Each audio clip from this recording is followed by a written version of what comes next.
ثلاثۃ لا یستخف بحقہن الا منافق، تین لوگ ایسے ہیں کہ جن کے حق کو منافق کے علاوہ کوئی ہلکا نہیں جانتا۔ وہ تو تین چیزیں تھیں جو پیچھے ساری گزری، یہ تین لوگ ہیں کہ جن کے حق کو منافق کے علاوہ کوئی ہلکا نہیں جانتا۔ وہ کون کون سے؟ ذو الشیبۃ فی الاسلام، جس نے اسلام میں بڑھاپے کو پا لیا، جو بوڑھا ہوا، بوڑھے کے حق کو منافق نہیں جانتا، باقی ہر مومن جانتا ہے کہ اس کا حق کیا ہے اور اس کی تعظیم کرتا ہے۔ امام ابو نعیم نے لکھا ہے جو شخص 80 سال کی عمر میں انتقال کرتا ہے، اللہ تعالیٰ اس کے بڑھاپے کا حیا کرتے ہوئے بغیر حساب کے جنت عطا فرماتا ہے، اور جو شخص 90 سال کی عمر میں انتقال کرتا ہے، اللہ تعالیٰ اس کے بڑھاپے کا حیا کرتے ہوئے اس کو قیامت کے دن حق شفاعت عطا فرمائے گا۔ تو بخشا ہوا ہی ہے، اب جس کی تو چاہتا ہے اس کی بھی سفارش کر دے، اس کو جنت میں لے جائے۔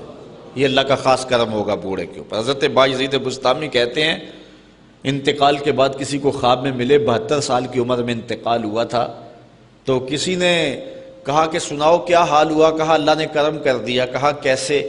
کہا جب میں اس کے روبرو پیش ہوا نا تو اللہ تعالیٰ نے مجھے فرمایا اے بوڑھے بتا میرے پاس کیا لے کر آیا ہے، اے بوڑھے بتا میرے پاس کیا لے کر آیا ہے۔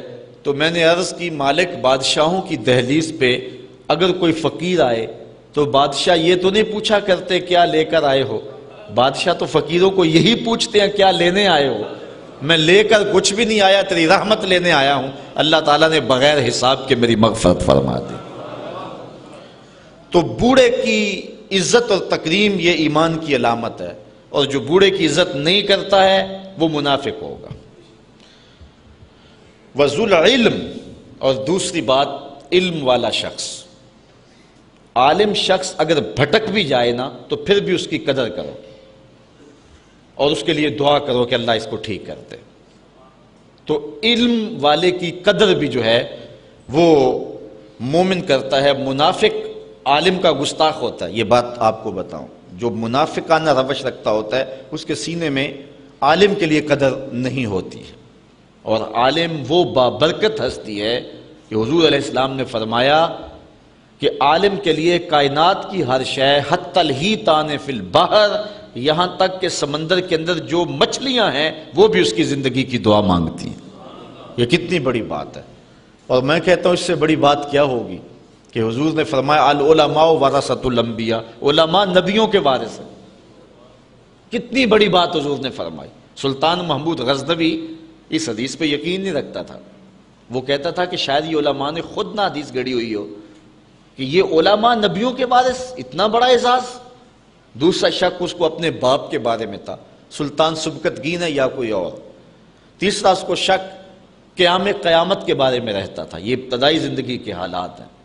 ایک دن بادشاہ نکلا، آگے خادم سونے کا شمع دان لیے چل رہا ہے، اس نے ایک طالب علم کو دیکھا کہ وہ مدرسے میں سبق یاد کرتا ہے، مدرسے کی لالٹین میں تیل نہیں ہے، بھولتا ہے تو کتاب اٹھا کے ایک ہندو بنیے کی دکان پہ جا کے وہاں جلتے ہوئے گیس کی روشنی میں کتاب دیکھتا ہے، پھر آ کے یاد کرتا ہے، بھولتا ہے تو پھر جاتا ہے۔ بادشاہ نے پہلی مرتبہ تڑپ دیکھی تھی، دل پسیجا، وہ سونے کا شمع دان طالب علم کو دے دیا۔ طالب علم راضی ہوا تو اللہ کے رسول بھی راضی ہو گئے۔ بادشاہ واپس آیا، سویا مقدر جاگے، آقا کی زیارت نصیب ہوئی۔ اب سنو حضور علیہ السلام نے کیا فرمایا۔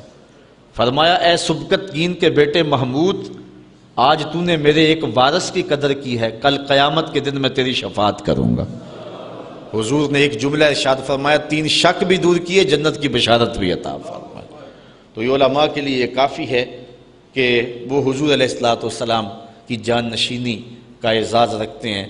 حضرت مولا کائنات سیدنا علی المرتضیٰ رضی اللہ تعالیٰ عنہ فرماتے ہیں کہ ہم جبار کی تقسیم پہ راضی ہیں، اس نے ہمیں علم دیا اور جاہلوں کو مال دیا۔